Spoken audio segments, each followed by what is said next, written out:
মনে করেন কৃষি কাজ করে বিশাল মজা। মনে করে যে পানি কম লাগে, ফসল ভালো হয় এক, আর দ্বিতীয়ত মনে করেন শাকসবজি লাগানো যায়, আখ লাগানো যায়, আখে বিশাল লাভ। আখ আখ প্রচুর গ্যান্ডারি লাভবান। আগে তো মনে করেন 5 কানি দিয়ে 1 লাখ টাকা হবে ভালো খুশি হলি। নাম কি তোমার? কি নাম? কি নাম বলো, নাম বলো। মিঠু নাম হয় নাকি ঘোড়ার? বলো রাজা না বাদশাহ? ঠিক আছে থাকো তাহলে। এই জমি বিক্রি করা হবে, এই জমি বিক্রি করা হবে। গ্রামের পরিবেশ, গ্রামের সৌন্দর্য আসলে এত মুগ্ধকর, এটা তো লিখে বলে কি করবি বাড়িতে?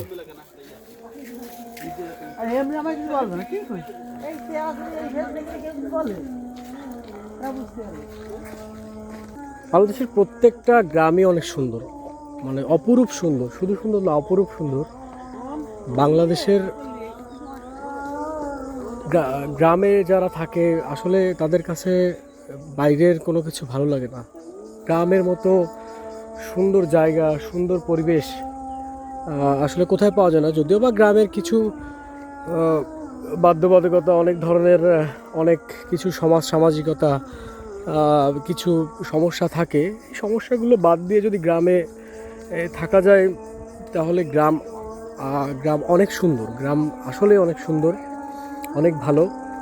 কারণ গ্রামে আপনি যা পাচ্ছেন একদম প্রকৃতি থেকে, একদম আপনার মাটি থেকে আপনি পাচ্ছেন, কিন্তু আপনি এটা শহরে পাচ্ছেন না বা শহরে পাবেনও না। এত সুন্দর এই যে গ্রামে, এই যে গরমকালে যে ঝিঝি পোকার ডাকটা, এই যে সন্ধ্যা গোধূলির সময় এত সুন্দর, এত সুন্দর। আমরা একটা কালভার্টের পরে আসছি, যতদূর চোখ যায় একদম ফাঁকা মাঠ, ধান, বিভিন্ন ধরনের ফসল, হ্যাঁ উঠছে, মাঝখানে গাছপালা।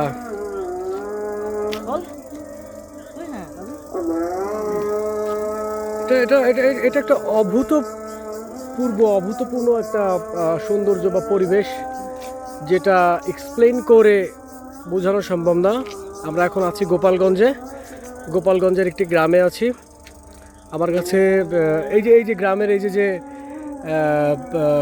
কি বলে, এই যে কালভার্টের নিচে এই যে পানি, এই যে কিছু পানি আছে, এই যে কচুরিপানা, এই যে এর ভেতরে কিন্তু মাছ থাকে। এই মাছগুলো আর কি পরবর্তীতে যখন বর্ষা আসে তখন ডিম পাড়ে এবং পুরা মাঠ মাছে দেশি মাছে ভরে যায়। এই যে এইগুলো বর্তমানে আমাদের গ্রামের মানুষেরা এগুলো ছেঁচে এগুলো মাছ ধরে ফেলে। এই মাছ ধরে ফেলার কারণে আজকে মাছের এত আকাল পড়ছে।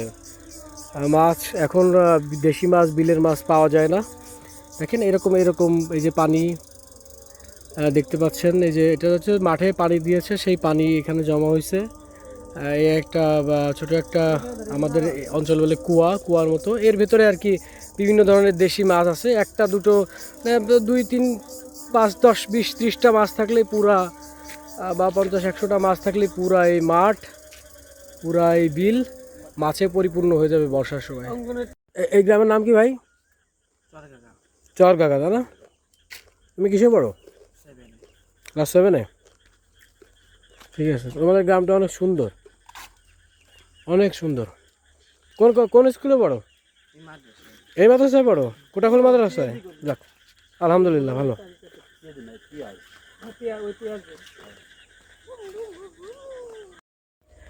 আমরা এখন পেঁয়াজি সিঙ্গাড়া খাচ্ছি। ওদিকে রাজ ছবি তুলছে, দেখা যাচ্ছে সুন্দর একটি ছবি তুলছে। বা কি আমাকে তুমি এই করে ফেলছো কেন, ওভারলোড করে ফেলছো কেন? Rolling action. সুন্দর। আমরা কি খাচ্ছি? আমরা সিঙ্গাড়া নিয়ে আসছি। এটা হচ্ছে গোপালগঞ্জের স্টাইলের সিঙ্গাড়া, গোপালগঞ্জের সিঙ্গাড়া। আর হচ্ছে গিয়ে পেঁয়াজি, আর হচ্ছে গিয়ে সাথে হচ্ছে গিয়ে আমাদের সালাদ, হচ্ছে গিয়ে পেঁয়াজ ঝাল দিনি, তাই না? না। যাই হোক, কুড়মুড় কুড়মুড় করে শব্দ হচ্ছে, কুড়মুড় কুড়মুড় করে খাচ্ছে। আমি তো এই যে কুটা খোলাইছি মহাসিন অঙ্গ নুন নবী। গ্রাম এত সুন্দর, এত অপূর্ব, বাহ, যে আমি মন ভরে যায়, প্রাণ জুড়ে যায়। আপনার মন খারাপ থাকলে মন ভালো হয়ে যাবে নিশ্চয়ই, 100%। কুটা খোলার ঘাট পার হয়ে